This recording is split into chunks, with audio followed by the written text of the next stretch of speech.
Better start again. Morning, councillors and staff.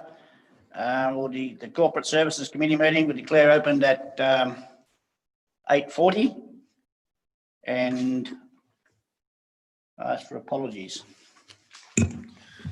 Mr. Chair, apologies from the General Manager and Councillor Brown. Move for those apologies. Move Councillor Fisher, second Councillor Campbell. All in favour? Against? Carried. Adoption of the minutes of the previous meeting.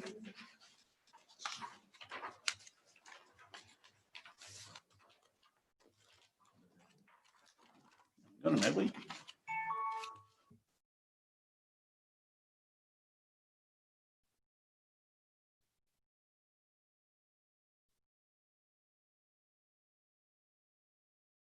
Okay then, so there's no adoption of those minutes. Declaration of interest. Nil. Business items. CRP 10.1. Page 1 of your agenda. Who wishes to? Christian or Wayne? Does the committee want to go through the whole thing, or just want to ask questions as in relation to the reports? So. I ask questions. All right. Well, Wayne can go through it quickly. Yeah. Yep. Right. Yeah. Thank you, Chair. So we'll go to the first part of it in regards to the financial information summary. So on pages 2 and 3. So here we've got where council sits at the end of the quarter of September. So at the moment, we've got a positive variance to budget of 4.57 million, which is mainly made up of a couple of major grant funding receipts that we received during the September month.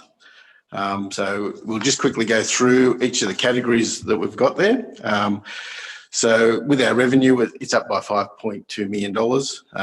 Main movers in here is more or less around the waste revenue, which had a bit more higher waste revenue in regards to Aberdeen facility, a bit lower in pension concessions, and we've also received our Better Waste grant earlier than what we thought. So it's a little bit above. Government Place is up by nearly $100,000 in revenue, which is the increase in the government funding, which is a good sign moving forward.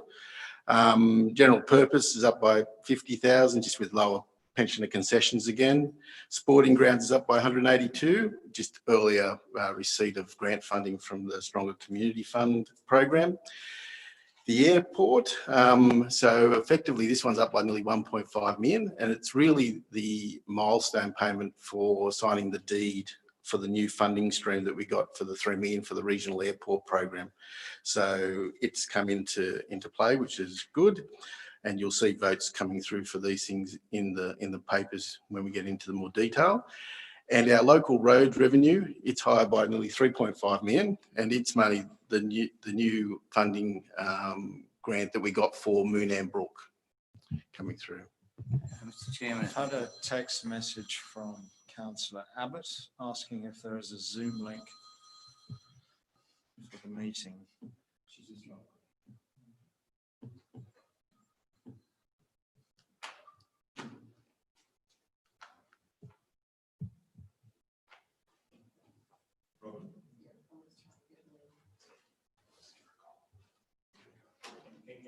Yep, we'll continue moving through it. So they're the main movers of the $5.2 million, which is the main variance with the receipt, the revenue overall variance year to date.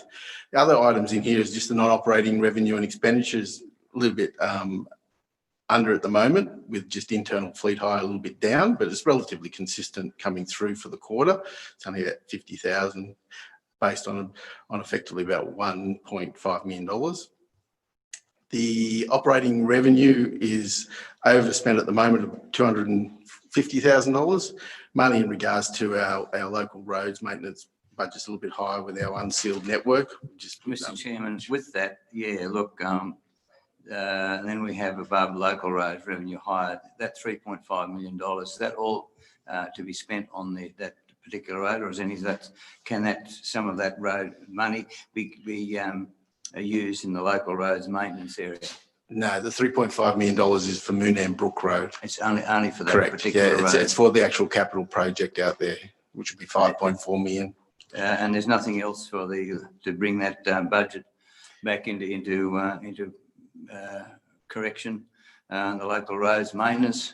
We're definitely looking at strategies to try and bring that back into line, which the Director of Infrastructure might want to make a comment on that at the moment, or? He just hasn't got enough money, that's all. We had a meeting yesterday about the unsealed roads budget, trying to work out some strategies and plan to bring a report back to the infrastructure committee in November with some strategy on what we can do in that space and some bit of an understanding of where it sits and why it sits there and a few ideas moving forward. So we'll hold that over until then. Thank you. I would really like to see how we can overcome this. This is an ongoing thing. We bring the infrastructure director to count all the time, and we just don't give him enough money. Now we've got to address that as a council, and I think that's where we've got to start to move on that area. It's happening all the time. Our roads are deteriorating so badly, as the director knows, but we don't have sufficient fund. We are not addressing it for now or in the future. Yeah, but we're looking at strategies in medium to short to medium term and long term scenarios. So we are addressing it internally. You have my full support. Thank you, Councillor Campbell. Seems to me that we have consistent complaints about certain roads, and it's the same one every time. It's the same ones all the time. And I think we need to bundle some of the Clifflands, Yarrandies up into one package and apply for a grant to have them sealed, because the level of traffic that's crossing them and using them is sufficient for them to be sealed. And we're stuck, the reseal thing is stuck because at the top of the list, number one on the list is a road that's 300 miles long, and we'll never do it in a million years, and it's just stuffing up the whole system. And it needs to be addressed. There needs to be some rejigging or something, but a massive grant needs to be applied for, where all these roads, or 2 or 3 of them, are put into one thing and sealed. Yep. I agree. As I mentioned, we are looking at different strategies for the medium to longer term for those type of roads moving forward, though. So that's hopefully will come back through the infrastructure meetings. Okay. The last item there is more or less the capital works program, which is more or less just overspent by 326, but it's got a number of votes coming through, so we've brought it through a lot of the funding streams from the 1920 year. Moving into just the budget position, we just got a small variation going to the bottom line here that more or less leaves us in a balanced budget situation at this point in time. Non-financial information, it's off track at the moment by about 20%. Obviously, there's still issues in regards to COVID with the number of our services that we have KPIs attached to, be it childcare information, the VICs, the community halls and libraries. But there is some KPIs in there that you'll note in the summary of the red ones there that we should be addressing internally and actually bringing those back into alignment. So a lot of those are just mainly in regards to inspections and so forth. But overall, we're 20% off target at the moment. If you look through from pages 5 going right through to 11, I've made it a little bit bigger, which is a bonus. So you can actually read the red indicators. Yeah, Mr. Chairman, the red lights are quite consuming, aren't they? They on are. all of those. Yep. Councillor Abbott, can you hear us online?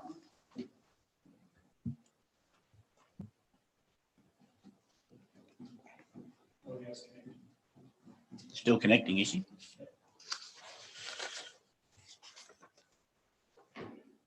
Councillor Abbott? Yep. Okay. Right, yeah. So while we're waiting, I have a question about the KPI for the mining, manufacturing and construction quarry operations, insufficient material to cover maintenance and capital program, ongoing investigation and review underway. This has been underway for at least 2 years, I believe. That's on page 8. Make a comment, Nick? Yeah, it's been underway for 2 years. Where are we up to? So we've started a review, as you say, over 2 years. We've been going through it. There's about 50 sites that we have quarries that we classify as quarries. The reviews looked at our systems. We've had to rewrite, bring our safety management plans, all our documentation up to the current standard.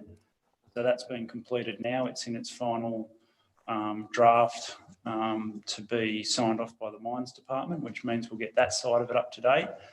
We've also identified some other areas that need compliance, things that need to be addressed, which is going to take a lot of money and a lot of time to get the mining air space for council compliant. That's all the soft side of things, not just looking at gravel sources. Then the next step is we'll have systems that we can use for our quarries. We'll be able to keep using those borrow pits. Then we're going to continue to explore new sites. It's difficult to explore new sites at the moment if we don't have a system that works. So it's a bit of a, put it politely, a mess.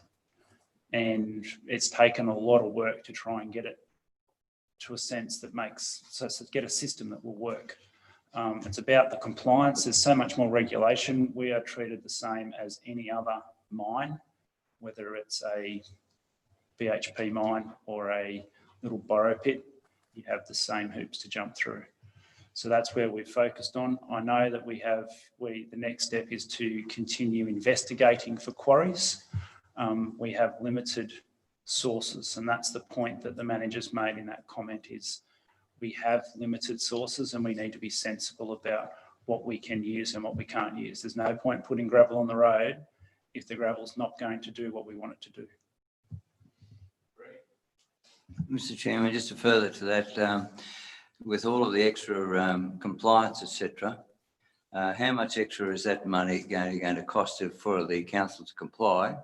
And where will that money come from? Will it be coming out of the maintenance budget or just, where? Because as you would well know, the getting resheeting done with suitable material costs money. But if we're going to be burdened with a lot of compliance, where does the money come from? Does it mean that we are not able to supply more material for resheeting? All the quarry funding is a cost recovery system, just like a fleet system. So anything that it costs to run a quarry is cost recovered against the gravel that we sell to ourselves as the local roads. So the short answer is it will come out of the resheeting budget. But it's still coming out, that's right, out of the resheeting. So therefore, we don't have, we have less funds to resheet. Is that correct? No. So you have the same amount of money to resheet. It just is that the cost of compliance is running a business. That's just how it is. You have to comply. And we need to do that the most efficient way we can so we can get as much gravel on the road as we can. Essentially, in terms of the internal works, we buy gravel from ourselves rather than external, so it's no additional cost to the actual project. Okay, we'll just keep moving down through the summary pages. So pages 13 through to 16 more or less give you the overview of the fund summary. And Sorry, Wayne, my apologies through you, Mr. Chair. Can we just go back to, on page 9, the 10 reports of overgrown weeds and grass council-owned land during September over target year to date. I'm guessing here, but I would suggest that the majority of them are actually on council-owned land that we have no control over at the moment because of RMS and Darracon at the southern and northern entrance of town. I'll take that question on notice, but I believe that question is targeting at parks and open space. It shouldn't be targeting that line item you're referring to. Yeah. It shouldn't be referring to the RMS side of things, which would be classed as a road. that complaint should be sitting in our roads area, but I will double check that and just confirm what that makeup is for you. Excellent, thank you. Okay. Okay, thanks for that. So moving just down through those, you'll see there that there's a number of votes coming through, which more or less is the movement of monies from last year coming into this year for a lot of capital works programs. On page 17, we've just got the investments summary there. So effectively, we've got $40 million in the bank at this point in time.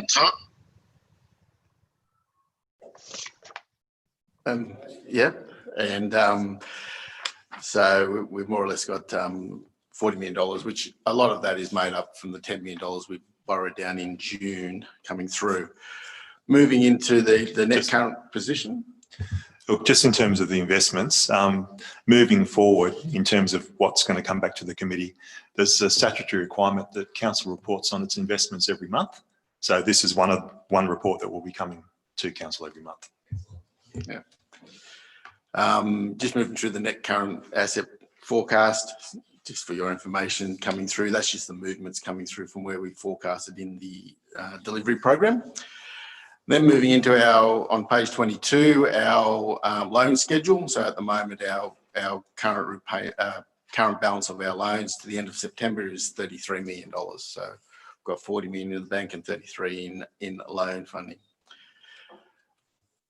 Moving then into the restrictions. So more or less just some commentary around those restrictions, and then moving into the actual more detailed area where we've got the numbers, which is pages 30 through to pages 36.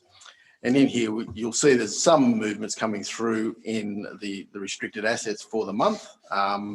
And majority of those relate to capital works that are moving into this current period from last year. The biggest one.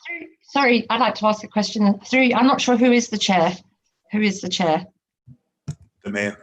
The Mayor. Oh, right. Thank you. Good morning, Mr. Mayor. I would just like to ask on page 24, under the unexpended grants, just a query about the Wasteway Bridges grant and what's happening there, because we have a weighbridge in Scone. What about the other weighbridges? Could I have an update, please? Yes, Councillor Abbott. The weighbridge, we're putting a weighbridge in at Aberdeen facility, and effectively we have funding that we received from EPA going back now probably about 3 or 4 years of about $67,500, which is to assist in the installation of that weighbridge at Aberdeen. We also received some funding for Merriwar, which we won't be putting that weighbridge in, and we'll have to return that money back to EPA. So that'll go back to them. So, on page 24, it mentions we received a grant in 2015, 2016. So this was for the 3 weighbridges. So why, I can't remember why they weren't all built. Effectively, we built the one in Scone. So Scone got built, but then we were doing assessments on whether or not those weighbridge were suitable for the other sites. And as since, the Aberdeen site is the only site that will be viable to have a weighbridge at. The other 2 sites will end up turning into transfer stations. Okay, thank you. Thank you. Rightio. So any other questions in regards to the first part? Just on page 28, where it talks about the next ordinary election is due to be held in September 2020. Should we correct that? Yes, I'll note that and make a change on that for you. Thank you. And also, because I missed the first part of this meeting because I didn't receive a Zoom link, have we voted on who is on this committee? No, not yet, Councillor Abbott. Okay, thank you. Okay, thanks, Mr. Phelps. No, I've got to do it in this agenda at the end. Okay, councillors, back to page 1. There's a recommendation. We've got a mover. Move, Councillor Burns, second, Councillor Campbell. All in favour? Aye, against, carried. Can I just, sorry, I just want to interrupt, but so if we haven't organised this committee, how can we move things? This is the old one. On the advice of the General Manager, because this is essentially the new iteration of the Finance Committee, then the Finance Committee members and the Land Committee members will be voting in this meeting.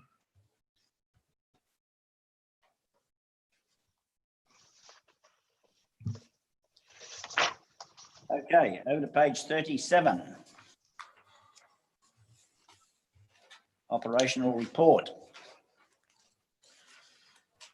Okay, thank you, Mr. Chair.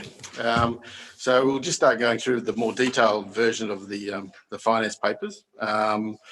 So I'll just continue going through. If there's any questions, please raise your hand or make mention, and we'll stop and have a discussion. So moving in from the asset management side of things on page 40 and 41, just got a small vote going in there, just with some additional funding for one of the road safety projects, which is Spot J Rider. So that's pretty good. Overall, year to date, we're a little bit in front of budget, which is more or less our salaries are a little bit lower than we anticipated.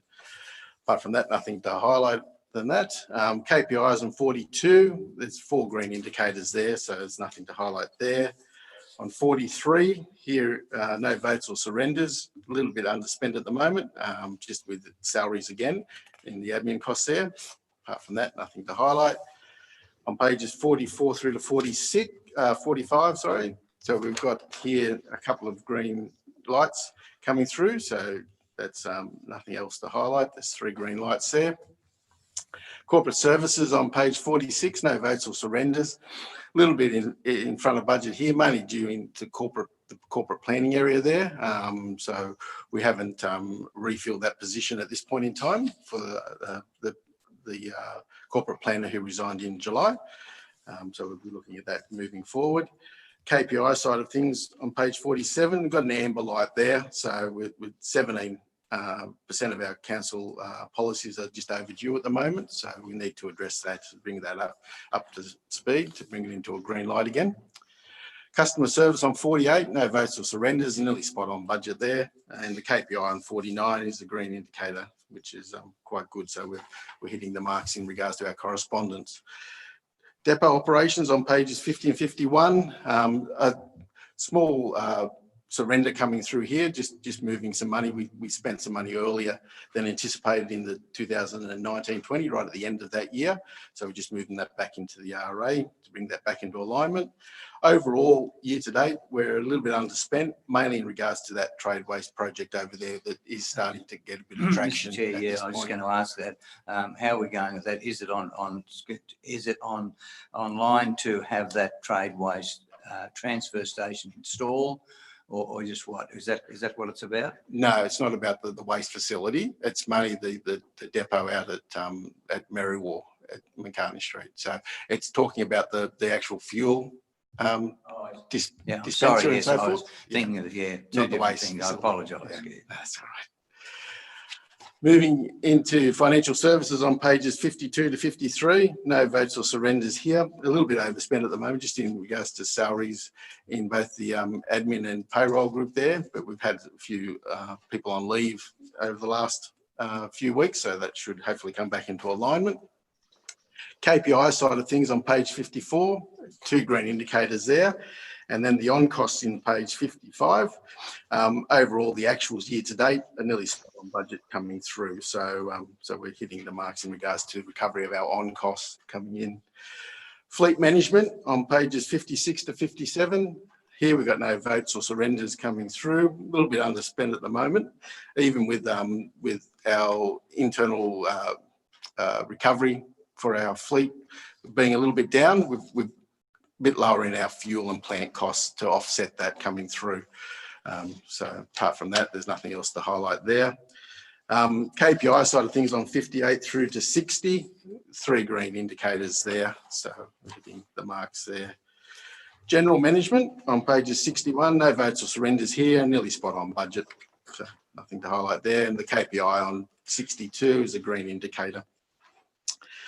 Page 63, here we've got no votes or surrenders coming through, a little bit overspent at the moment, money in regards to our public liability and council liability insurances there being a lot higher than we anticipated.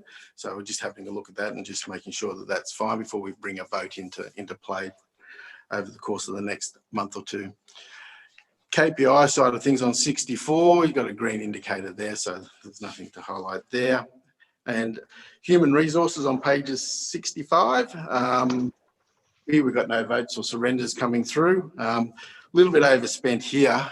We've had a lot more costs involved with labour and salaries coming through in regards to our COVID plans. So we've had to put a lot more resources into that area to make sure that all the COVID plans for ourselves, plus also a lot of our community groups, helping those along as well. So we've had a bit of an extra spend there. So we'll have to look at that and try and readdress it so that we can bring that relatively back into alignment or find some other savings to cover off those overspends.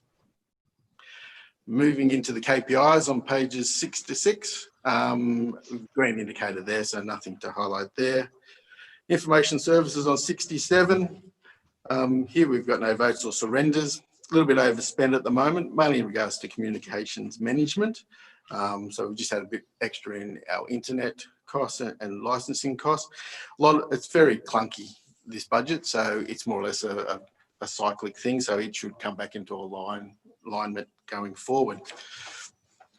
Infrastructure support, here on pages 68, here we've got no votes or surrenders coming through. A little bit overspent at the moment in our support admin costs there.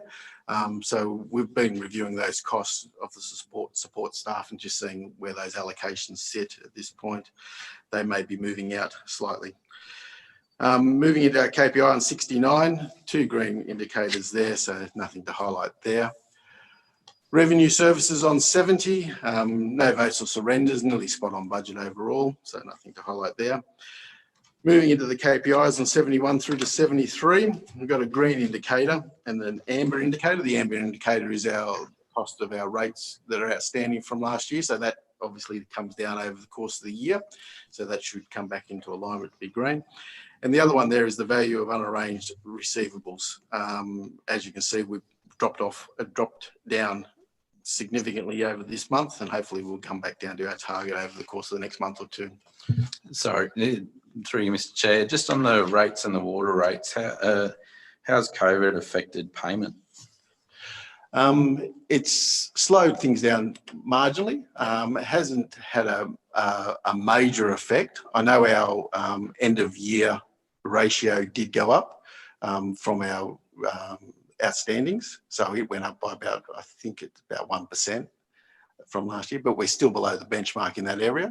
There's been a lot of things put out by OLG in regards to the delay with that first payment to September.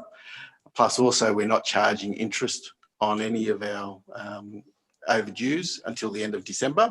So that's a 0 rate, which then will refer back to 7% unless we are notified otherwise. Lovely, thank you. And that will also affect our interest on overdue rates as well. So it has an effect on the income as well as the outstandings. Yep. Now, Mr. Chair, just with the interest rate charge, how is that decided? Because the interest rates are pretty low. 7% is pretty high, really.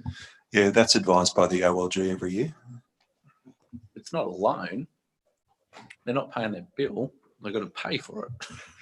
I agree with that, but yes. Anyway, you gave me the answer, so that's fine. It's not a council. Council is not deciding it. It's something that is a government order that says that's where we charge. So that's fine. Correct. Moving into stores on page 74, here a little bit of overspend at the moment, mainly the suspense account with our gravel stockpile. So we've got a bit of a gravel stockpile, which will be allocated to maintenance jobs coming through. Moving into KPIs on 75, here we've got an amber indicator there. So our stock levels are up a bit at the moment. So we'll be addressing that going forward in the next couple of months to bring that back into alignment.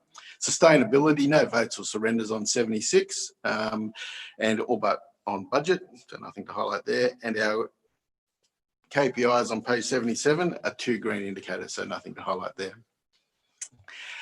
Admin and education under community services on 78, no votes or surrenders, a little bit underspent at the moment, mainly in regards to our training costs and internal fleet charges at the moment for the admin area there. Apart from that, nothing to highlight. And the KPIs on 79 and 80, both green indicators, so there's nothing to highlight there. Government Place Aged Care on pages 81 to 82. Here we've got no votes or surrenders coming through at this point in time. At the moment, as indicated earlier in the summary pages, the subsidies for our aged care facility are up today, which is quite good. However, we still have our personal care costs with looking after these residents. That's above budget as well. So overall, we're in front of budget at the moment by about 35,000. So that's a good result at this point in time. Through you, Mr. Chair, I just want to go back to page 77 and the sustainability and the corporate greenhouse gas inventory was actually presented to the Sustainability Committee at the end of September at our last meeting, but that may have not made it to the papers yet. But I just thought I'd just flag that. Yeah, it's probably happened before after the papers were done. Okay, I just thought I'd mention it since I know that. Okay, moving into our KPIs. Just on through the chair. So just on Government Place. So with 35 in front at this stage, is that sustainable? Is that going to be able to cover the additional staff costs that we're about to incur out there? Do you think? And what's the? Yeah. Is there room in the budget for this? Yeah. So there's room in the budget. We initially looked at the additional staff costs coming through and include those in the budget moving forward. So we actually took that into account coming through. That is part of our saving in the admin area there. So once all those things come to play, we should be in line with our budget, and hopefully our subsidies will outweigh any extra costs that we do have. Mr. Chair, is it correct that the actual rejigging of the some of the subsidies that were allowed to, that we applied for, were successful? And the second thing is, is it still reliant on the full capacity of Government Place? In other words, there were 2 vacancies. Have they been filled, or one has been filled? With those vacancies, there's one on respite that actually is in play at the moment. So we have 1 vacancy at this point in time out there. But the resident that's on respite is looking at coming in permanently, so that should fill that role. And there was some inquiries around the other room as well. We have been using the other room based on the COVID meeting place for the residents' families. So we'll have to readdress that moving forward, whether or not we can find another spot for that position. But the best scenario for Government Place is it fully occupied, and that's what drives it. Yeah, that's fine. Yeah, just further commenting on Councillor Fisher's comment regarding $34,000 in budget surplus, and that is taking into is that the result of having that extra room? In other words, there's only 1 vacancy at this stage. Was that the result of that, or just the savings that were able to be obtained? No, it's more or less comes back to the review of our ACFI, which is our subsidies coming through. So it's increased significantly. But attached to that, but apart from that, the costs of actually getting those extra subsidies, there's additional services that have to be paid for it. So that's where you get the differential. So that's where we've made most of our 35,000 is the government subsidies has been 100,000. Cost for our personal care has been 60,000. So that's where our surplus coming through. Okay. And moving forward, hopefully that will be sustainable going further in the field. So hopefully we'll fully put the facility, fully occupy the facility, which will be even more of a benefit to government. We do have people on the waiting list, but they're not quite ready to come in yet. So hopefully that extra bed will be filled very shortly. So the red indicator there obviously is what we've just been speaking about, is the occupancy in the facility itself. So when these were done, it was more or less the respite patient came in late in September, and these numbers more or less haven't reflected that coming through. So that should come back to amber at least. Independent living units on pages 86 to 87. Here we've just got a small vote going through, just finalising some blinds that we put in up at Liverpool Lodge. So that's just the vote coming through there. Overall, we're a little bit behind budget coming through. One is because of those blinds. We've got the vote in there now, but also our user fees are down a little bit just with the unavailable units up there at this point. And that's moving through the DA process at the moment, and then it'll go to tender for construction, which hopefully won't be too far away. Moving into the KPIs on page 88, here we've got a green indicator, so nothing to highlight there. Early Learning Centre, here we've got no votes or surrenders, a little bit behind budget at the moment, a little bit overspent in our salaries area. So we'll be reviewing that. Obviously, this with a lot of the COVID and children's care and so forth, there's a very muddled up operations at the moment. So we'll be working through that over the course of the next quarter and just bringing that back into some sort of reality. But we have got additional costs there for staff at this point. Moving into the KPIs, on page 91, here we've got an amber indicator. So again, it more or less looks at the COVID side of things and the children that are actually over the facility. Family daycare on page 92, no votes or surrenders coming through here. We're a little bit in front of budget here. It's mainly a timing thing with our carer payments. So obviously there would have been a carer payment go out right at the end or beginning of October, and we would have received those funds just before that. So overall, it should come back into alignment. Moving into through you, Mr. Chair, could I just ask, are all the family daycare educators, are they all happy at the moment?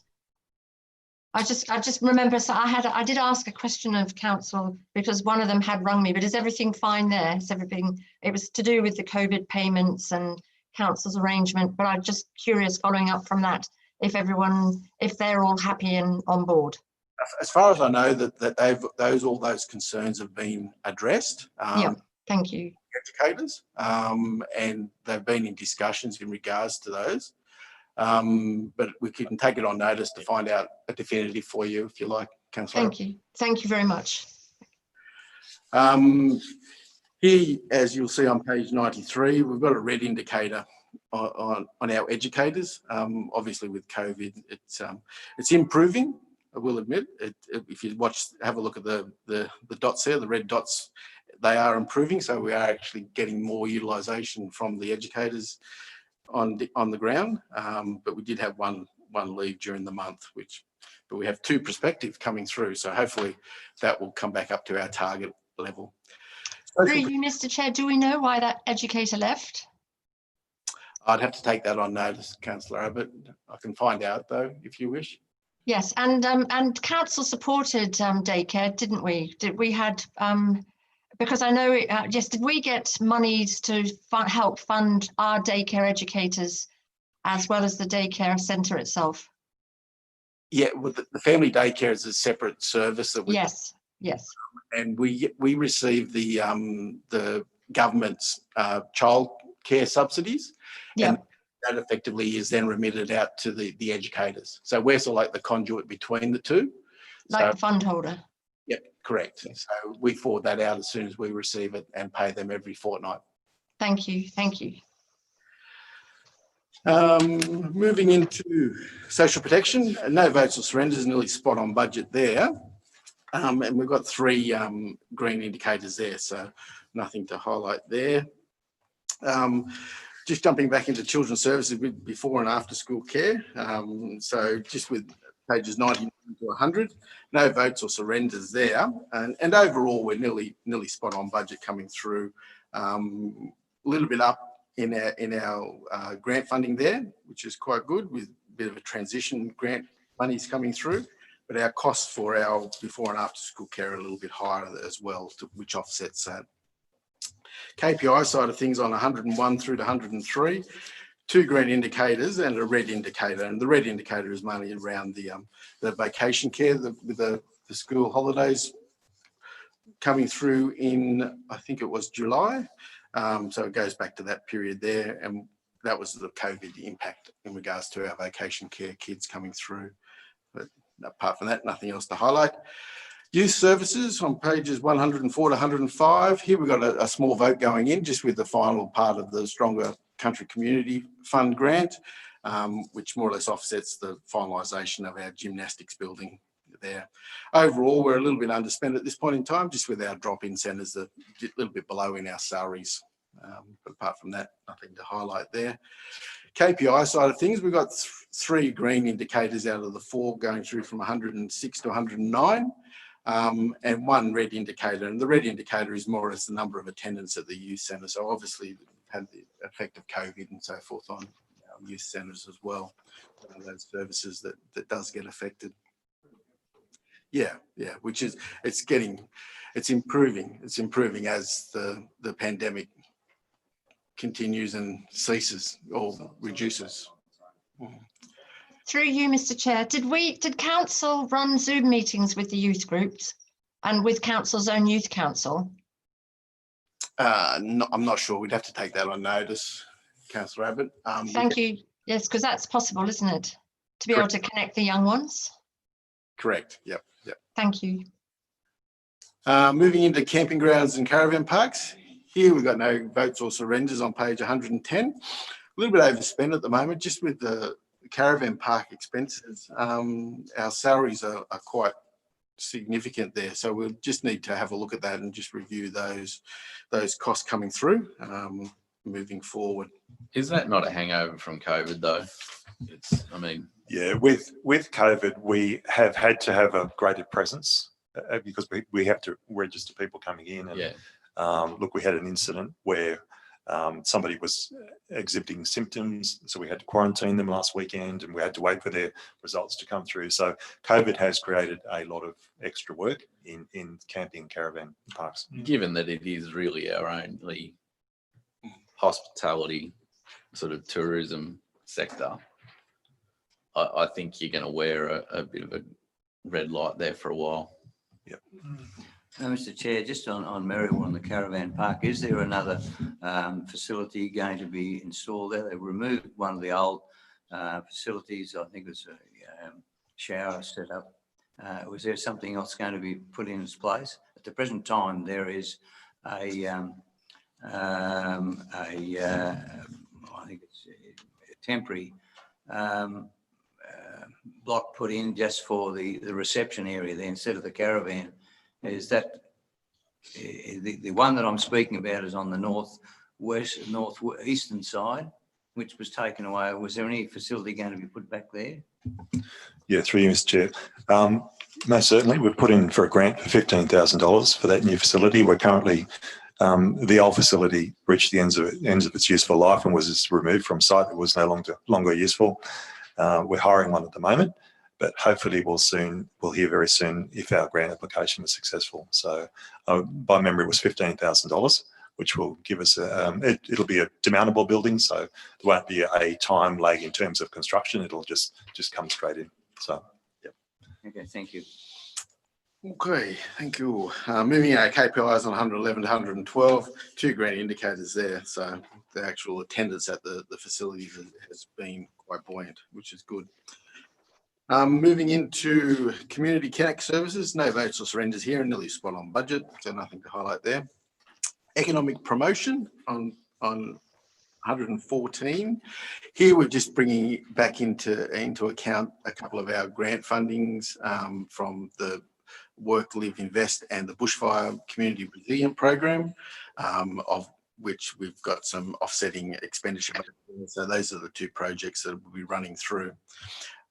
So overall, we're a little bit overspent at this point in time, but just in regards to our grants officer, who's there's been an increased number of grant applications that have been kicking around, especially with the governments with their stimulus packages and so forth. So we've been applying for a lot of grant funding opportunities. I'll just note here, well, we've got the We Live Here project on the page. Congratulations to the staff on putting together the promotion for Shop Local. That it's $1,000 all up that we would be giving away, and it's council doing it. So it's that's an excellent economic driver for Shop Local. Well done. Yeah, I was just reading the other day that they did a survey of businesses, and about 30% of businesses believe that post-COVID they will be doing business differently. So I think it's, as bad as it's been, it has changed some things for the better. Okay, moving into the KPIs on 115 to 116, we've got 2 green indicators there, so there's nothing to highlight there. Private works on page 117, no votes or surrenders here, a little bit behind budget at the moment, just the demand for our private works is being down, obviously, again, possibly affected by COVID and those sort of scenarios. But overall, our percentage in our KPI on 118 is hitting the target. So it's just money, just volume coming through in demand for the private works. Real estate on page 119 through to 121. Here we've got a couple of votes going through here, which more or less has been the sale of the final development up at Miranda, which is quite good. So we've got a vote going in there for that, which goes off against our property disposal restricted asset. And also there's been a bit of a saving with our Campbell's Corner loan instalment, where we agreed with the bank that we were only paying interest only for the first 2 payments, and then we'll turn it into principal and interest payments. And that was money due to the COVID scenario. So we got that through the bank there. As you can see, our commercial revenue is down a little bit. Obviously, we've provided some rental relief going through council, coming through the mix there. Just through the chair, the adjustments we made at Aberdeen aren't showing up. Are they not settled yet, or are they? Those settlements start coming through as of now. So you will see over the course of the next probably 3 months that these will start popping in there and populating. Yeah, those lots are selling quite well. There's actually another report in the agenda on update on land sales. Yep, which is tremendous. Moving into our KPI side of things in real estate, here we've got 5 green indicators, so nothing else to highlight there. Moving on to 125 in sale yards, 125 and 126. Here we've just got a small, some votes going through just to finalise the project out there, the redevelopment. This is just the carryover of works, just to finalise off that. Overall, we're well and truly behind budget here. So obviously with our user fees are down at this point in time, mainly due to drought conditions and stuff like that. But some of our operational costs are quite high. So we'll have to go through and do an analysis of those higher operational costs and just see why are they up from that point of view. So obviously utilities is up. I know the reason for that is because the insurance premium for the actual facility went up because of the value of it. So, but apart from that, the 2 operational ones there, the operation and the truck wash, we just need to have a look at those costs to make sure that we can bring that back into alignment. Moving into our KPIs on 127 to 129, here we've got 2 red indicators and a green indicator, and obviously with the red indicators is money driven around our cattle numbers going through the facility with the throughput. So obviously at the beginning of the previous year, we had a bit more buoyant sales coming through from one of our providers of cattle property out towards Elliston Way. So, but apart from that, we haven't had that luxury this year, unfortunately. Moving into the golf course on 130, here we've got no votes or surrenders, and a little bit in front of our overall budget here at the moment, just with our green fees a little bit higher than we expected, which is quite good. So people are out Mr. playing Chair, golf. just on that, as this is a good turnaround really, because it was very much behind the 8 ball. Is it what are the reasons that has happened? Is it because of the very good golf course that it is now? It's understand. I'm not a golfer, but I've been hearing reports that it's a very high standard and a green that's really keenly sought after to play on. So is it that, or is it just more people coming through? Yeah, I think we got voted the best 9-hole golf course in a regional area, so which is wonderful. One thing about COVID is actually more people are out playing golf because that's one of the things that they've been allowed to do. So I'm a bit of a golfer, and I've noticed a definite increase in the numbers golfing. So it's just probably a product of that. Good thing is it's being used more, and that's what we're trying to do. More people coming in then. Yeah, and we're managing costs. We're operating more efficiently with the arrangement with Shape on it. And now the Greenkeeper won Greenkeeper of the Year too. Just thought I'd apprentice Greenkeeper of the Year. So I just thought I'd add that in. So through you, Mr. Chair, so what is the arrangement now that we have with the golf course for maintenance, for greenkeeping? And that's great. That's wonderful about the Greenkeeper. Yeah, previously the Greenkeeper was provided through the RSL, and now it's through Shape, who are really more specialised in maintaining golf courses. So it's giving us a better service. Did we do communications about, because I've missed them if we have, about the golf course being so wonderful and the Greenkeeper as well? Sorry, I didn't hear that, Councillor Abbott. Just wondering if we put out communication or a media release about the success of the golf course and the Greenkeeper. Yes, we'll take that on board. That's certainly something that we could do. Yeah. Yeah.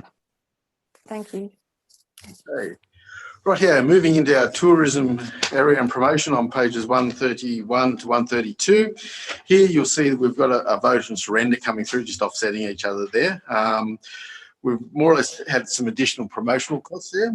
So as you'll see on the Sydney Weekender show, Scone has been highlighted. So that's on this Sunday at 5:30. So if you have a look at the TV screen, you might be able to see a patch in there about 7 minutes on Scone's tourism and moving forward and where we're going with the town. So apart from that, overall, year to date, we're pretty well spot on budget coming through. So nothing else to highlight there. KPI side of things though, 3 red indicators, and obviously this is the COVID affected in part. No, Mr. Chair, just on that Scone Weekender, how was that organised? Was it something that was just to do with all the Shire? Because look, it's great that we focus on the thoroughbred industry, my understanding, in Scone, but was there any mention of any of the other areas, that Moonam, Merriwar, Murrurundi, or was it just specifically on that particular thing? It would be good if all the Shire could have a segment on that, or whatever the case may be. Yeah, through you, Mr. Chair. We don't have a lot of control over their content. David Gatwood just provided them a list of the key features of the area, and they just focused on those few that they thought would be of interest in terms of their viewership. It's a bit of a pity because there's so much more to see and to be part of an actual weekend. That's all. Actually, through you, Mr. Chair, I agree with Councillor Campbell and wonder if it'd be possible to have a look at the list that was provided to the programme or the production team. I can talk to the manager of business services and see what was provided. Thank you. Okay, so as I highlighted, there's 3 red indicators there, which is the actual operations affected by COVID, but also we've had staffing vacancies in those roles as well at the VICs in Scone here. So those roles are being filled at this point in time. So hopefully that will improve moving forward. Noxious weeds on 136. Here we've got the vote that actually goes to the bottom line, and this is just to balance off the extra levy cost that we thought it was a little bit higher than what we anticipated coming through. Waste management on pages 137 to 138. Here, no votes or surrenders going through. Overall, we're in front of budget, which is good in that facility. Our revenue streams are effectively the thing that's propped us up there. So as highlighted earlier, we've had a bit more in domestic waste disposal at the landfills, as well as we've received a grant funding a little bit earlier than we anticipated, which is more of a timing thing. KPI side of things, on pages 139 through to 142, we've got 3 green indicators and an amber indicator there. So there's nothing to highlight there. Stormwater management on pages 143 to 144. Here we've just got some votes going through, just balancing off from last year's projects for the intersection down here at Liverpool and Aberdeen and at Hill Street as well. So we've got some contributions from Transport for New South Wales, as well as a little bit of extra funds from council that comes out of the maintenance budget there, just to balance off the bottom 2 projects there coming in. So Aberdeen, Kingdon Street, Liverpool and Aberdeen Street. So those 2 projects to finalise those. So overall, pretty well in line with budget once you take out those capital works projects. KPI side of things, we've got 3 green indicators on 145 to 147, so nothing to highlight there. On page 148, street cleaning, no votes or surrenders, and a little bit underspent there, which is just lower than expected street cleaning costs, which is quite good. And overall, our KPI is hitting the mark there on 149, so nothing to highlight there. Yes, through you, Mr. Chair. Can we, with the underspend that we've used, can we ask the street cleaner to actually turn the water on? We're getting a lot of complaints about dust. Yep, we'll take that on notice. It has been asked before, they don't do it. Okay. Moving into rates, grants and interest on 150. Here, no votes or surrenders coming through. Overall, we're a little bit in front of budget at the moment, mainly due to the pensioner concessions applied for. So they've been lower than we anticipated. But as you see there with our interest rates are abysmal at this point in time on our investments. We might have a lot of money in investments, but the interest rates we were receiving for those are quite staggeringly low. So they're kicking around about the 0.6 mark at this point in time now, which is quite significantly lower than what we anticipated. Moving into our KPIs on 151, a green indicator there, so nothing to highlight there. Councillor services on 152, no votes or surrenders coming through here. A little bit overspent, mainly due to the Hunter Council's contribution, Hunter Joint Council's contribution. So I'm just going to go through and have a look at that cost and just see why that was significantly higher than what we anticipated in our budget. Moving into the KPIs, we've got 3 green indicators there on 153, so nothing to highlight there.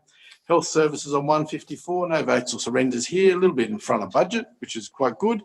The only downside to that, though, is with the reason that it's in front of budget is because we've got some vacancies at the moment in the health area there, which you'll see affects the next 2 pages, which is the KPIs.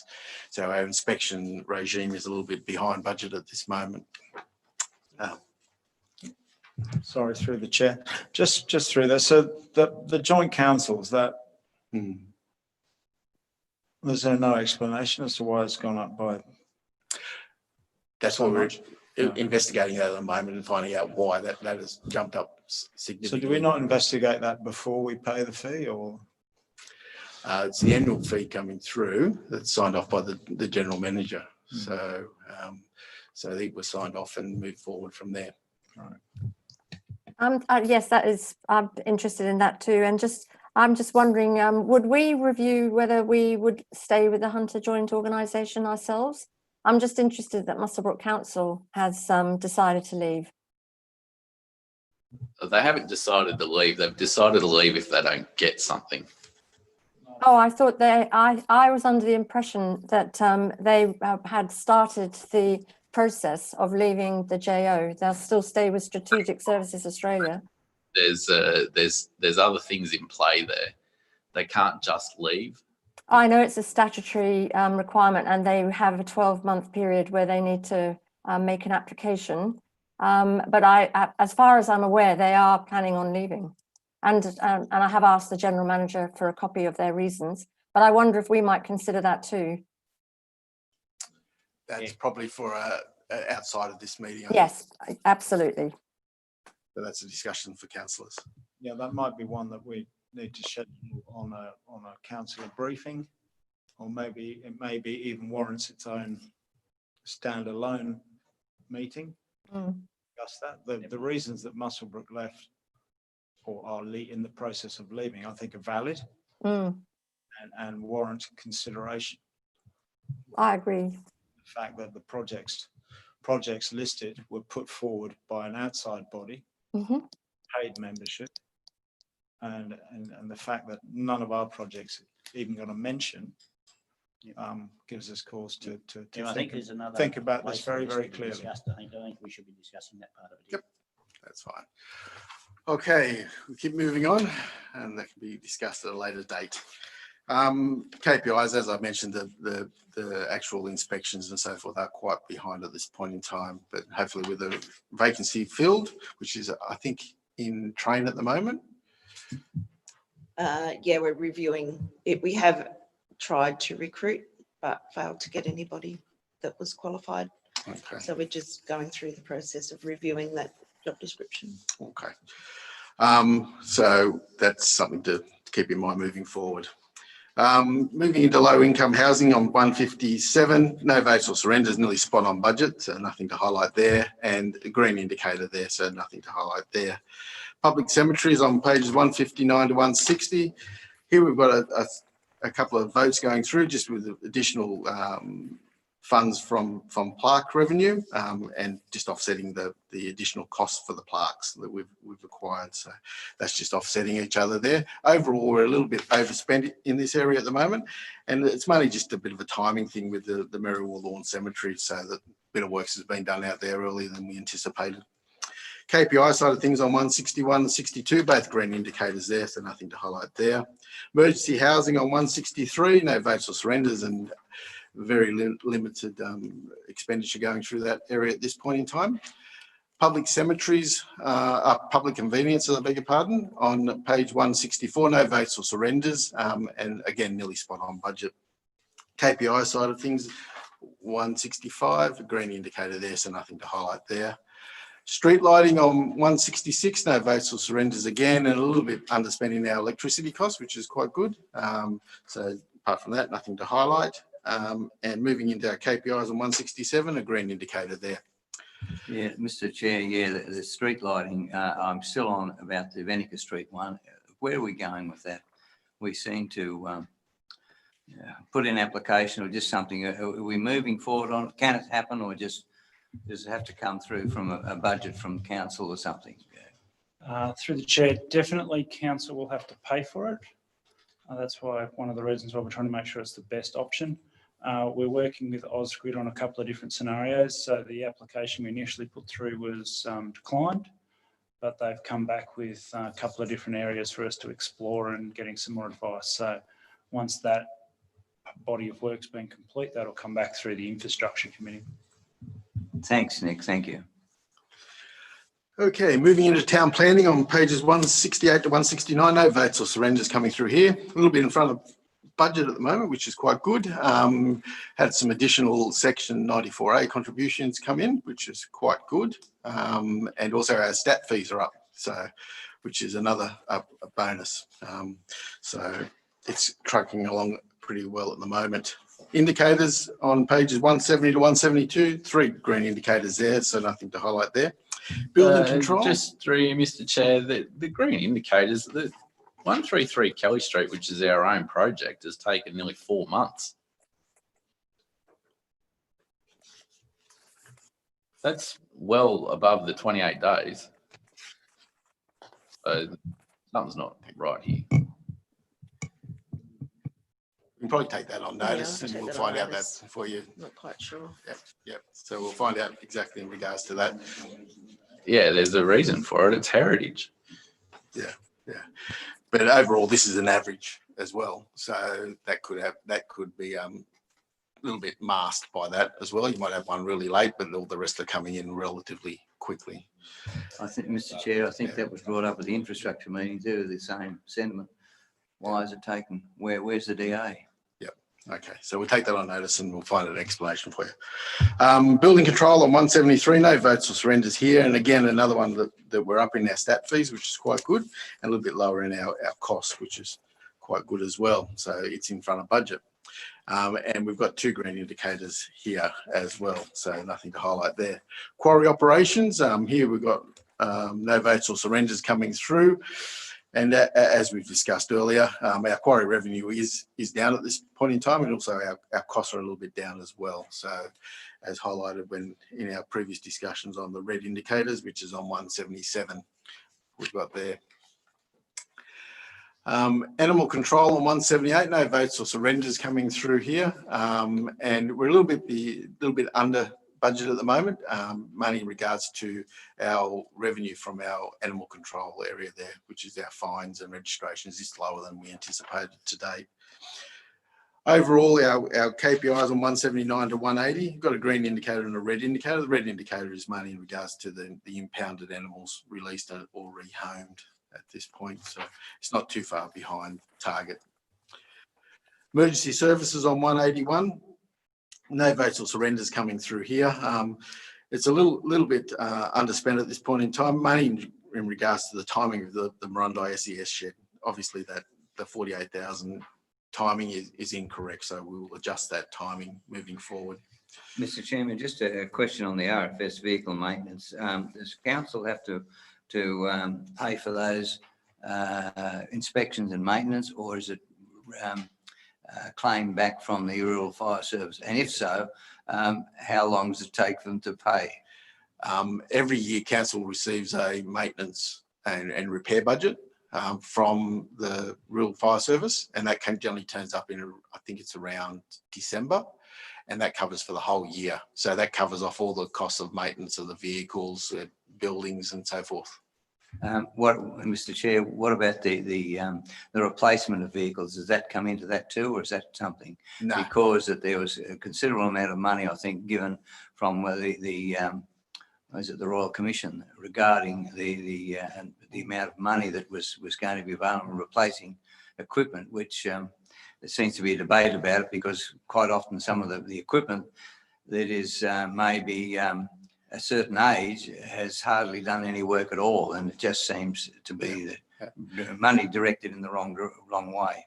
Those funds are provided direct to the Rural Fire Service, and they acquire their own vehicles and so forth. Council, it's always been a conjecture of whether or not council has ownership of those vehicles. I know through the audit process that the audit office believes that council does have control over those, based on the fact that they're in trust for council per se, but the argument around that is control. And my argument is that they don't belong to council because we don't have control of those vehicles. We do of their fire buildings though, because we actually get funds and we build the buildings.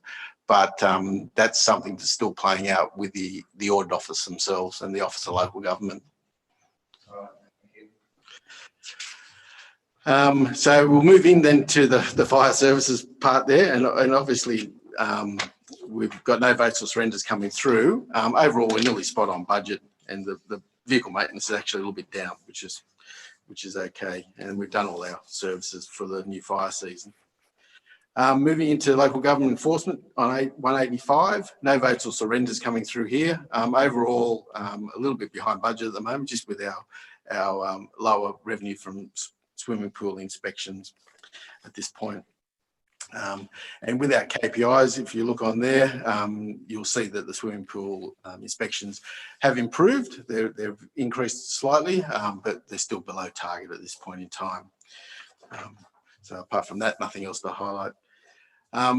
Community centres and halls on 188. Here we've just got a small offsetting vote and surrender coming through just to cover off some additional rates of property insurance, just coming out of the maintenance area of the community centres there.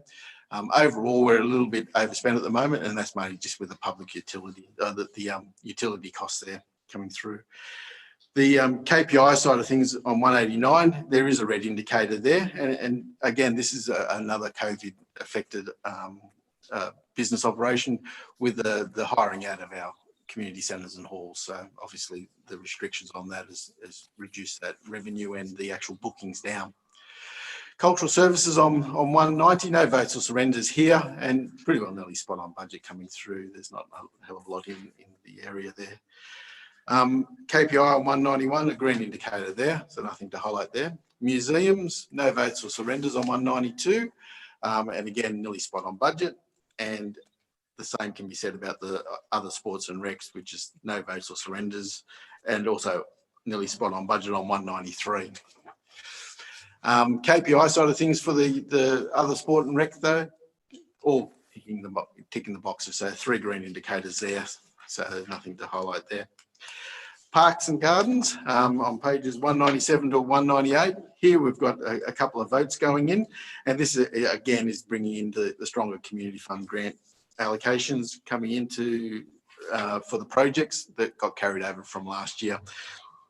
Overall, year to date on 198, we're a little bit overspent at this point in time, and it's mainly just with that project where we've brought the funds in from last year. Through you, Mr. Chair, sorry. I just wanted to ask Mr. Havitt, if it's all right, with respect to the drainage on Gundy Road opposite the schools. I remember that we did go through. Yes, it's just the drain pipe. It's just, I can ask you later. It doesn't have to be now. I can actually contact you later. It may not be to do with this paper, but it is on this particular item. It's just what drainage work are we doing outside the high school on Gundy Road near where the trees are? But you don't have to answer that now if this isn't the appropriate place. I'll give you a call later and explain it to you. Okay, thank you. Thanks. Mr. Chair, could we just go back to page 197, Castless Playground shade. Is that subject to a grant? Is it money that council has allocated? And will that be included in when the new equipment goes into that facility? That is a project that's subject to grant funding. So there's 2 projects we tried to get funding. We put in the budget for subject to grant funding, which is that one, and there's I think one at Moon End. Since then, it's been identified that there's still enough shade with the existing trees at Castless, and the focus for the community is additional playground equipment. And as I said in the infrastructure meeting, that a report will go to council about the options of playgrounds before any money spent on playgrounds. Yeah, thank you. Thank you. Okay. Moving into the KPIs, here we're on 199 200. Here we've got a green indicator and the red indicator, which was highlighted earlier when we were looking at the red indicator summary in regards to the reports of our cleanliness and maintenance of our parks and facilities. So that's something that we'll be looking at moving forward. Public libraries on pages 201 to 202, no votes or surrenders coming through here. A little bit underspent at the moment, which is quite good, and it's mainly in regards to our salary. So our salary costs have been lower than we anticipated at this point in time. Moving into the KPI side of things, however, again, with a lot of things with COVID, this service actually gets affected quite significantly. So we've only got 2 green indicators and 4 red indicators coming through. So it's one of those ones that we'll just have to continue to monitor and make options available for our residents to use the facilities. Moving into sporting grounds and venues on 209 through to 211. Here you'll see a bulk of votes coming through, and it's more or less moving stuff from last year. So from the 2019-20 year with grant fundings for the Stronger Community Fund projects. So a lot of those fundings have come into play in this current period of time, and there is in the councillor questions is an update of where those projects are actually sitting and a time frame around them coming through. So overall, there's offsetting coming through, so there's 0 on the bottom line there. Overall, year to date, we're a little bit in front of budget here at the moment, and it's mainly due to the receiving of some grant funding from that Stronger Community Fund program earlier than we had thought. Just through the chair, can I repeat my request that White Park gets its own separate page? Yes. So unfortunately, with regards to the White Park side of things, that won't happen until next budget period. So we'll bring that into play at our next budget that we do for the 21-22 financial year. Moving into KPIs, got 2 green indicators on 212 to 213. So moving into swimming pools on 214 to 215, here we've got no votes or surrenders coming through. A little bit overspent at this point in time. We've just had a Scone pool pump upgrade, so we're just going to look at that and just see whether there's any other costs involved with that before we raise a vote towards it.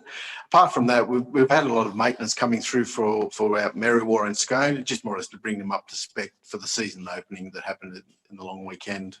So that's pretty well the movements there.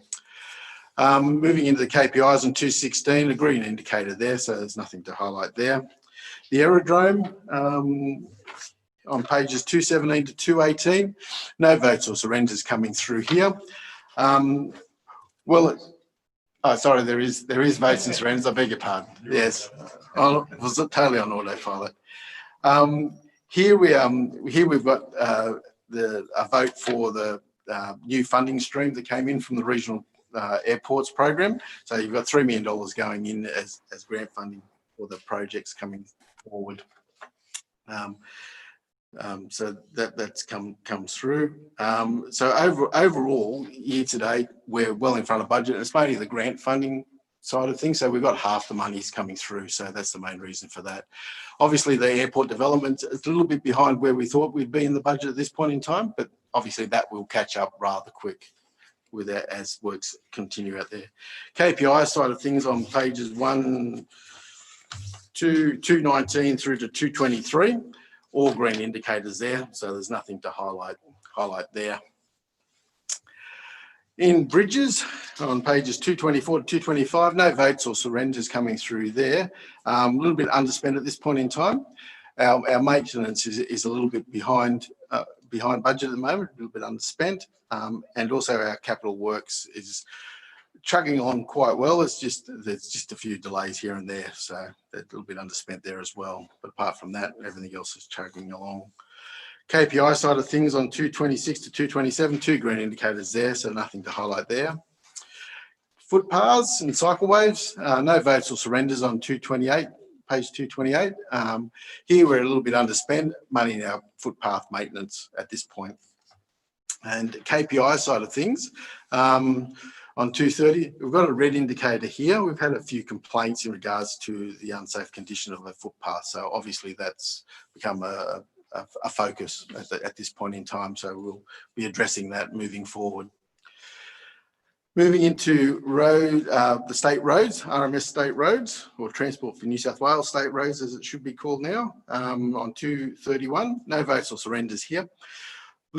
Fair much behind budget at the moment, but it's mainly only due to a timing thing in regards to the revenue stream. So obviously our claim for September quarter RMAP and individual price works orders, that was submitted in October. So we'll have some revenue coming into there for next budget papers. Apart from that, nothing else to highlight. KPI side of things on 232 to 233, both green indicators there. So there's nothing to highlight there. Roads and bridges, regional roads. Here we've just allocated a 300,000 for from our R2R program, and it's just more or less carryover works coming through from the 2019-20 year. We initially thought that we'd get further along with the Kelly's Gully project, but it was delayed until this current financial year. So it's only just a movement of the grant funding coming in there. So overall, year to date, we're a little bit overspent at this point in time, which is mainly due to the capital works program there. So with that funding coming through, that should iron that out. Apart from that, nothing else to highlight. KPI side of things, we've got 2 green indicators and a red indicator, and obviously the red indicator there is the length of regional road pavement inspected.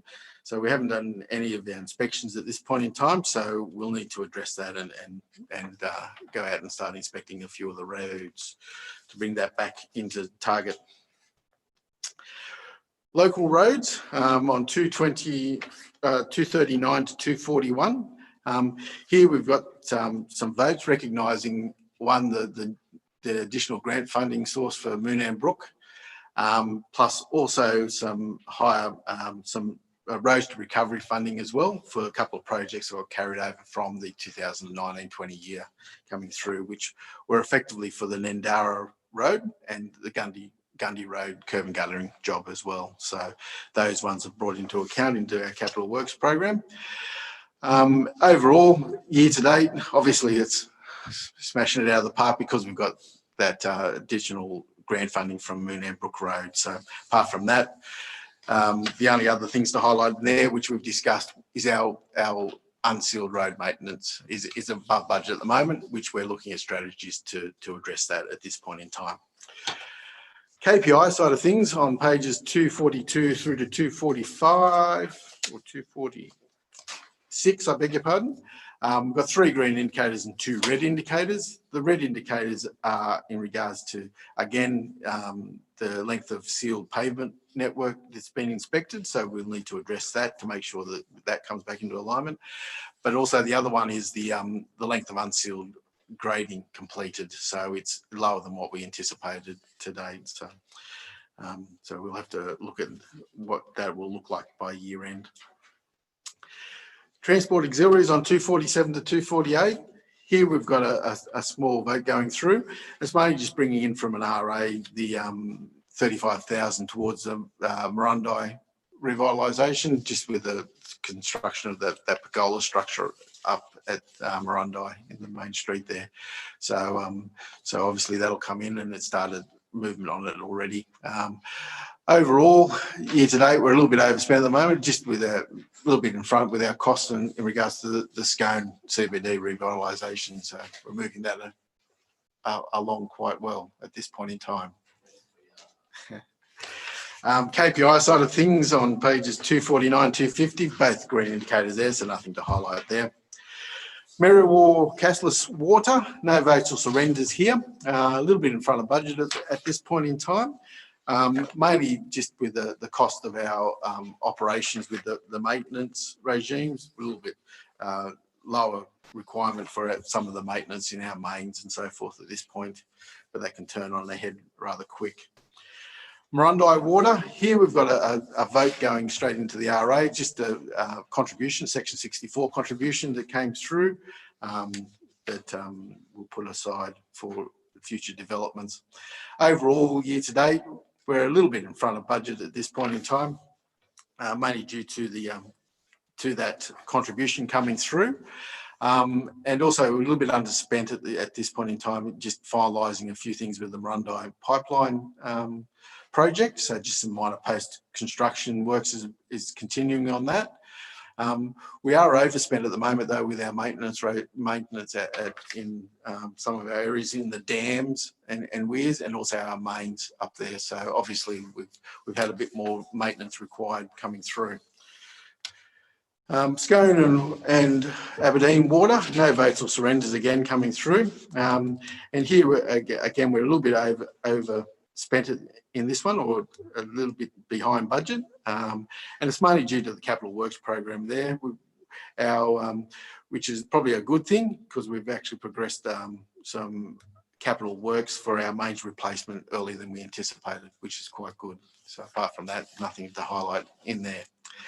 KPI side of things, on 258 through to 260, got 2 green indicators and a red indicator, and the red indicator is mainly in regards to some complaints of poor water quality, so we'll need to make sure that we address that. So that was complaints regarding dirty water out at Kookaburra Avenue. So so we'll address those to make sure that we provide some good water. Moving into the sewerage services on pages 261 to 262, no votes or surrenders coming through here for Merriwar Sewer. So here we're a little bit in front of budget, which is quite good. We're just a little bit behind in our project at Castle sewer system. So we're a little bit underspending that. at this Can I point. just, Mr. Chair, can I just ask regarding that? The funding, I think I've asked it before. I think Nick said that we're trying to get some further funds. So really, the full project is not, the completed project is not fully funded. Is that correct for Castless? Mike can answer that. So as discussed before at the infrastructure meeting, we have some funding from the state Yes. government. The total estimate at the time, which was a number of years ago, was a bit over $2 million. Yeah. The current concept designs are coming back at about $4 million worth of work. We have gone to tender for a detailed design. Yeah. We're currently reviewing that, and we're also currently reviewing the way this project has to be delivered. So there'll be some more reports coming to council about this project in itself to try and sort it out. We do know from the state government discussions that they're not keen to give us any additional money for this project. So if we're going with this project at $4 million, that will be our money. Okay. Righto, moving into Miranda Sewerage. Here we've got a vote, again, section 64 contribution coming into the RA there. So bottom line is nothing. Overall, we're a little bit in front of budget today, which is mainly just in regards to some of our maintenance side of things, a bit lower in requirements there. Scone and Aberdeen Sewerage on pages 265 to 267. Here we've got recognising a little bit more extra private works income that we've actually had in the sewerage area. So just more or less identifying the revenue and the costs attached to that, and the profit margin going back into the restricted asset. Overall, we're nearly spot on budget coming through, just a little bit underspent in some of our maintenance requirements as and when they fall due. KPI side of things on pages 268 through to 271. Here we've got 2 green indicators and an amber indicator, and 1 red indicator. And the red indicator is mainly in regards to our renewals of our sewer areas. So obviously with the actual capital works program's not fully kicking off yet, our renewals ratio is quite low, but that should pick up as those projects come on tap. After all that, we're moving into just a summary of our capital expenditure for all of council coming through. So that goes through and highlights any additional votes that have been put through or surrenders as it be. So overall, on the bottom line, when you get down to 281, so we've put in there an extra $850,000 worth of capital works projects, which is more or less a bit of the carryover from the 2019-20 year under the Stronger Community Fund program. So it's increased our overall capital expenditure for this year to 68.5 million, of which we've only done 4.4% to date. So, but we've got a lot of lumpy projects that obviously will spend a lot of money over the course of the year.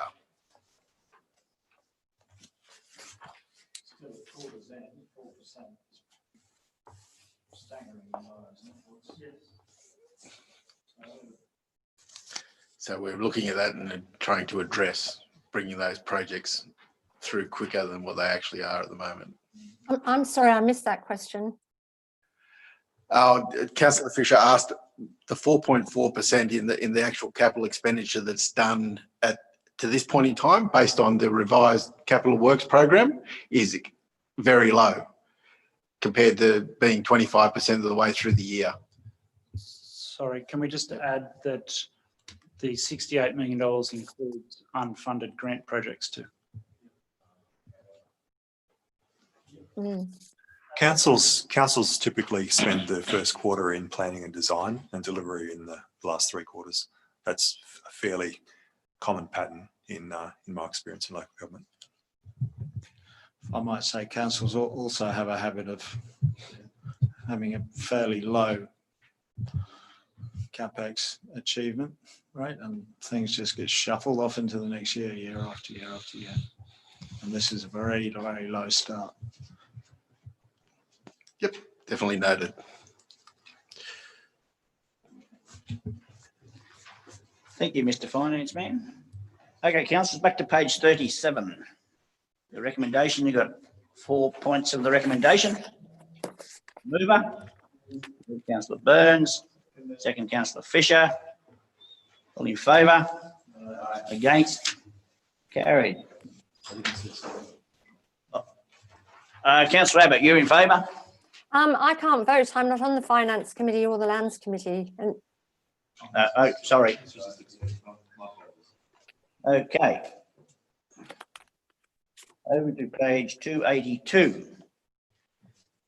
CORP 10.3, Contractors and Expenses Report. Okay, thank you, Mr. Chair. So just to highlight where our consultancy and legal costs are sitting at this point in time, and a breakdown of what those costs have been attributable to. So just for your information. No questions? Recommendation, 2 points of it. Got a mover. Move Councillor Burns, second Councillor Campbell. All in favour? Against? Carried. Over to page 287.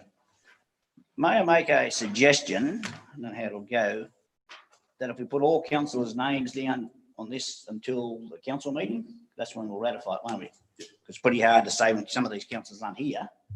So does that make sense? We nominate everyone, but select the chair today? Council elects the members and the chair. We can recommend. I can't hear whatever's being said at the moment. Yeah, the committee members and the chair are both elected by council, but this committee can recommend the chair, but that will need to be voted by council. Mm. Okay, then, so, yeah. So I've got a councillor wishing to nominate another councillor. Yeah, I'll say nominate James Byrne. James Burns been nominated by Councillor Campbell with a seconder. Chair. I thought we said we'll wait till council, The other committee. yeah, to the council meeting. Wait for the new committee. Yeah, this is not. Okay, then, so we'll just, Is this, Mr. Chair, is this just to get an idea of those who would like to go on the committee? Is that the idea? that's a little bit confusing I'm a bit because the confused. Yeah, well- recommendation's in front of us. Yeah, the recommendation is that council elect the members and the chair. So why is this recommendation here then? Because council isn't, we're not all, I can't even vote on this. Well, that's the recommendation that will go up to council, and those the committee can endorse the charter, can recommend changes to the charter, but the election of the members will happen at the council meeting. But how can the committee, which isn't the Corporate Services Committee, endorse the charter yet if we haven't been created? You'd have to, the council would have to, we can endorse the council votes on the charter. So obviously we can't vote on the members until the charter gets adopted, because council might say, for example, they want 6 members on the committee. Okay. So What we're saying is the charter's up for discussion of what who wish to be on the charter. So you got a copy of the charter? Yes, I have a copy, but given this, I mean, I'm quite confused because the booklet that I was given, the agenda says the Corporate Services Committee agenda, but essentially we're the Finance Committee still, are we? How have we actually become the Corporate Services Committee if there hasn't been, yes, I'm just confused with the whole process at the moment. Well, council voted to adopt this new committee. Yep. So that's why it's here, and to rescind the Finance and Land Committee. So they've been rescinded? It also said as soon as practicable. So we're just in that interim where we need to consider all the items of business to go to council. And one of the items of that is the new chair, the new charter. So that's why it's brought here for the information of the committee. So Councillor Abbott, I think where the complicate you were absent from the last council meeting? No. Yes, When we so do yes. operate- So I know that I'm not actually listed because at the beginning of this document are the 7 councillors who are listed and I'm not one of them. So if I assumed that any of the 7 who turned up today would be able to vote on anything in this booklet, but clearly not me. So that, sorry, through you, Mr. Chair, the 7 names there make up the now defunct Lands and Finance Committee. Yes, but this whole booklet has been on those people who've been able to vote, and I've not been able to vote on anything. I think this is muddled. As far as I I move that we understand, councillor recommend- Abbott, what we're doing today is going to recommend the charter, and then we'll go to council, next council meeting to clarify who and who's going to be the chair, etc. Is that correct? And then won't the Corporate Services Committee actually have to look at the charter themselves? Technically, they will have because they'll be in the room. No, but how can we do this now when we don't know who's going to be on the committee? We're only recommending it to the council. We're recommending like the chair, the councillors, and that's about all we're doing until council meeting. Then we'll all discuss and select the panel. That's correct.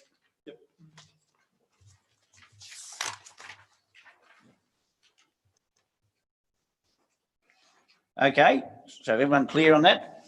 So all we're really doing today is the recommendation in front, and it'll all go back to council for the committee. Isn't it yeah, okay, and that would then mean the charter would then be accepted, or it has to be accepted now? No, it's really for discussion now. Yep. You know, with any other committee, you discuss it, and the recommendation of the committee goes to council to be adopted. So if council believe that the committee's not right, we can change it now, and that'll go to council. No, but my understanding, Mr. Chair, is the fact that we're adopting the charter. Okay, all right. Okay, we all clear? I move that council adopt the Corporate Services Committee charter.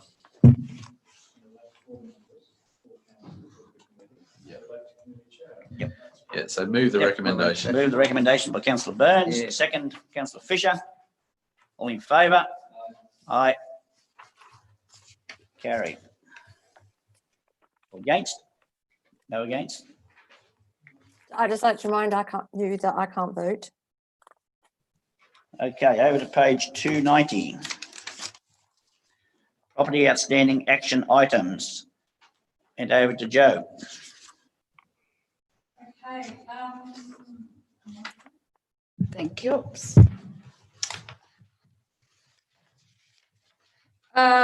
So there's not much to report this month.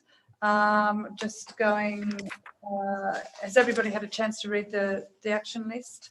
Outstanding actions and have any questions? Is that the easiest way?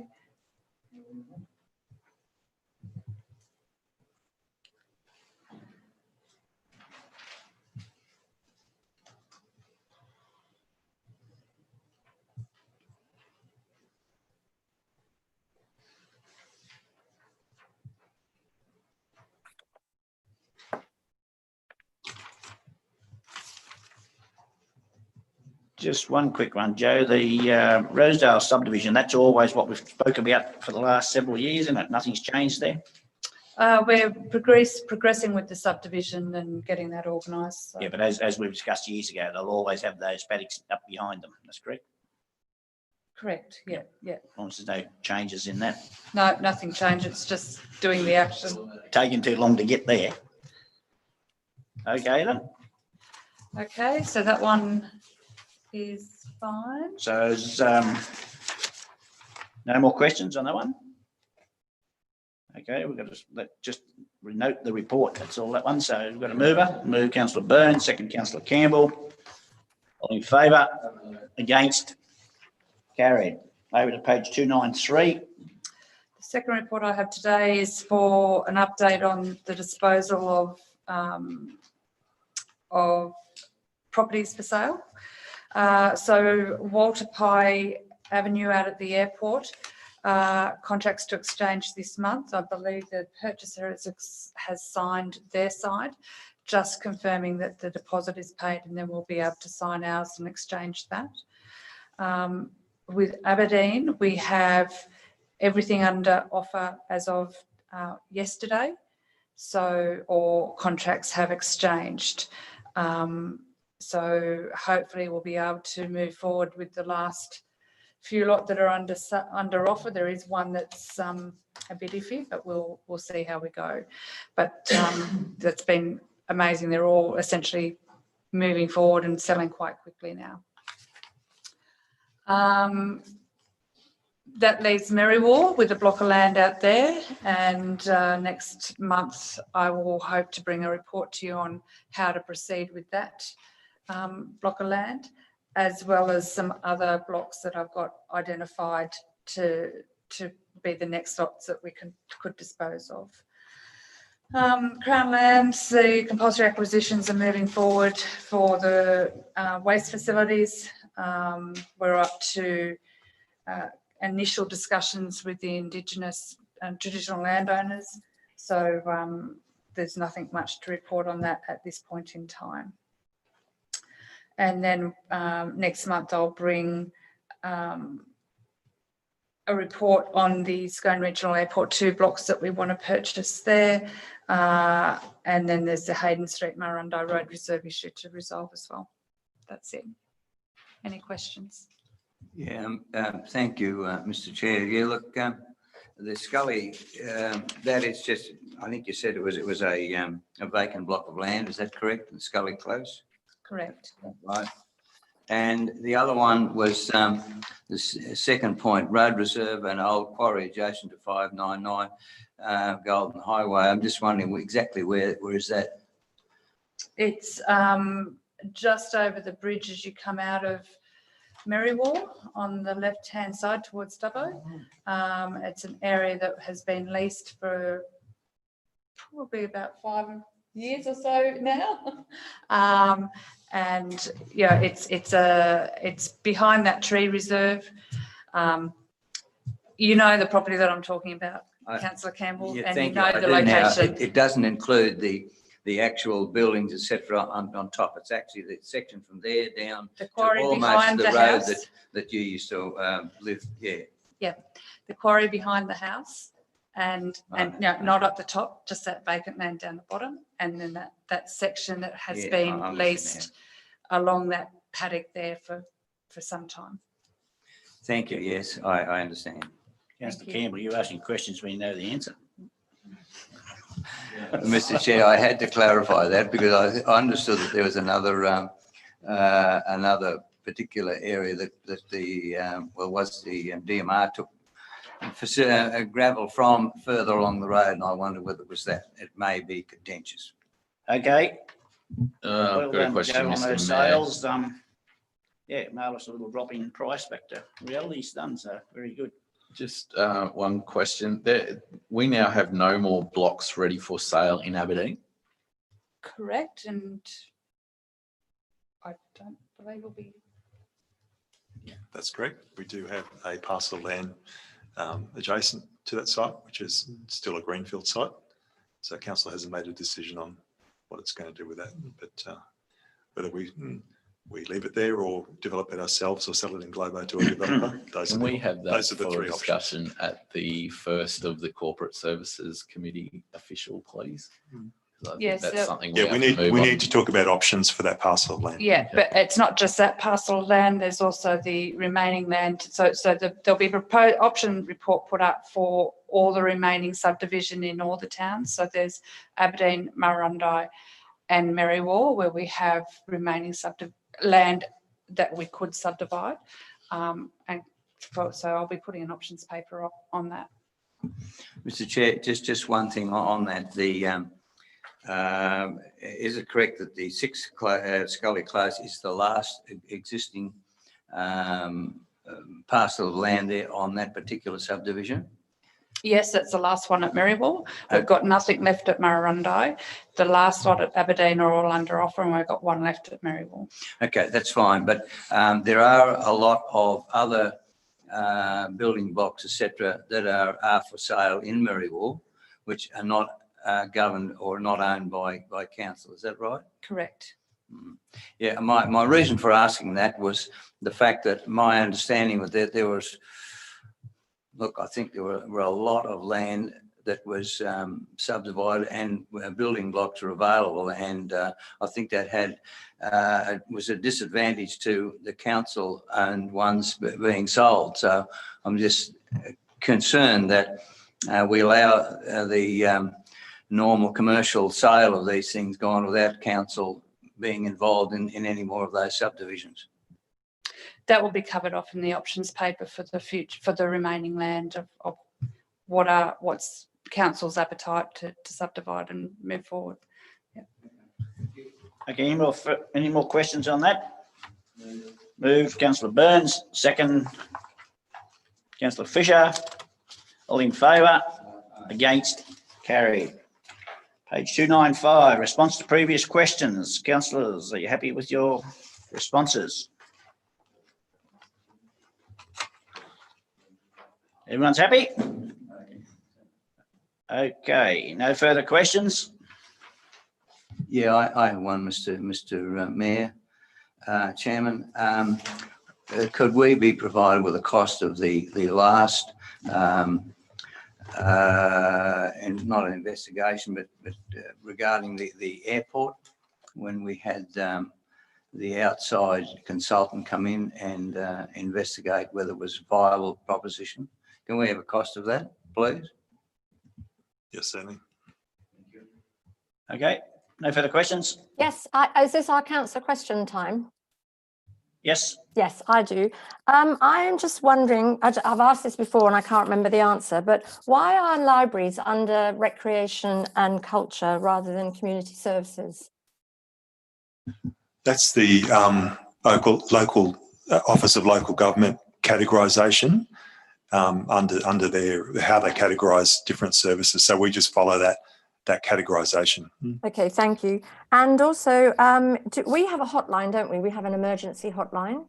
And I just wondered, is that 24 hours if people need assistance? I don't mean emergency from the emergency services. I mean, you know, if there are emergency council issues, is that a 24-hour one?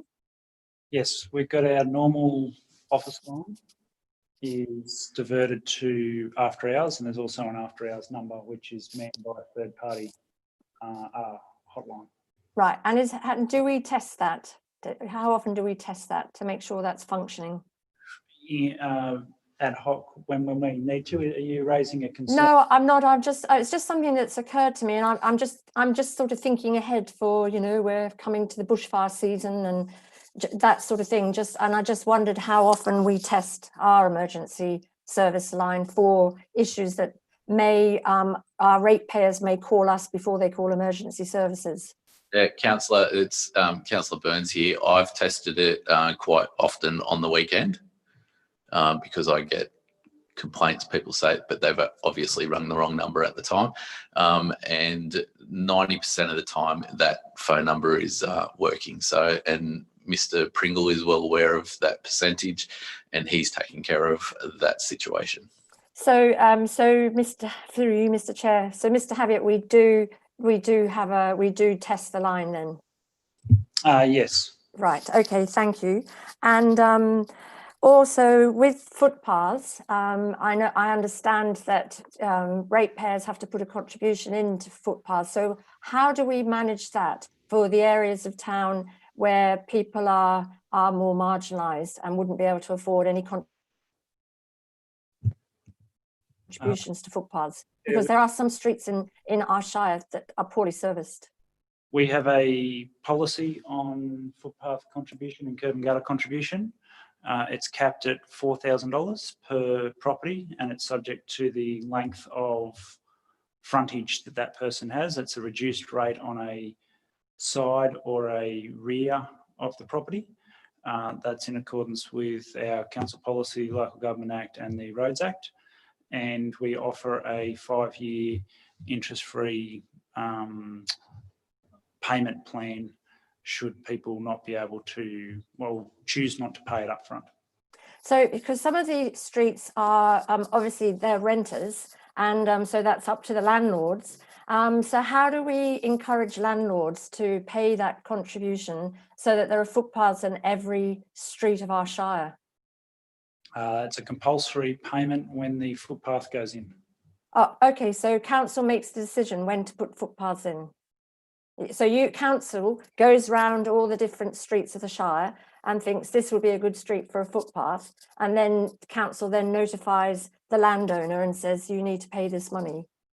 Not quite. So we go through a process with the, like we've talked about before, with the bike plan or footpath strategy. We identify the high profile areas that we need to do it. Then that goes into the budget, and it works out at, well, technically, it's a bit messy, the formulas, but it's 47% of a 1.2 metre wide footpath is the contribution rate that the property owner needs, which is the landlord, as you say, the person that owns the land, not the rentor. Yep. And that just goes through. The idea is that the strategy is adopted first. That's gone on to community consultation. So most people have a fair idea where footpaths are going. Council has to contribute the rest of the cost of the footpath, plus the fact that we build 2 metre wide footpaths, not 1.2 metre wide footpaths. Mm-hmm. It works out at about 75% cost to council's budget to put the footpath in. And we don't have funds at this stage to put footpaths on every single street. So as you know, this has been a concern of mine ever since I've been on council, and there are still a lot of streets in our shire that don't have pavements. And it's footpaths to me are more important than cycleways. I mean, I obviously like cycleways, but we really need footpaths because for some parents or anybody who's in a wheelchair, or if you're pushing a pushchair, it's very difficult in parts of our shire to get from where you live into the CBDs. So Nick, just you'd have a record of how many kilometres of footpaths we've got in the shire? Yes, approximately off the top of my head. Just for a scenario, can we just do that roughly by the amount, and just the dollars would be astounding. Of how much it would cost. How much it would cost the shire to pave all footpaths. to We pay can the do that percentage analysis. of the footpaths. So just be just do every footpath in the shire to be. I don't think the deep. Anyway. I'd just like to say though that these people who are using footpaths are vulnerable street users and do need footpaths. Otherwise, they're on the roads. Support that, and also, Councillor, but I also support that they need to be cycleways for like a 2 metre wide footpath, not a 1.2 metre wide footpath, so that you can get a pram or a scooter actually down those paths safely. Yes, I mean I totally agree with you, but I am concerned. I do walk around the streets quite often, and I'm quite concerned that some of our streets are poorly provided with footpaths, really poorly. But thank you for looking into that. Thank you very much. And they're my questions. Thank you. Great idea, but it'd have to go in the Depop, and I just don't know how. But anyway, just for a scenario, rough costing. Okay, no more questions. Thank you, council and staff. We'll declare the meeting closed at 10:29. Thank you. Thank you. Goodbye, everybody.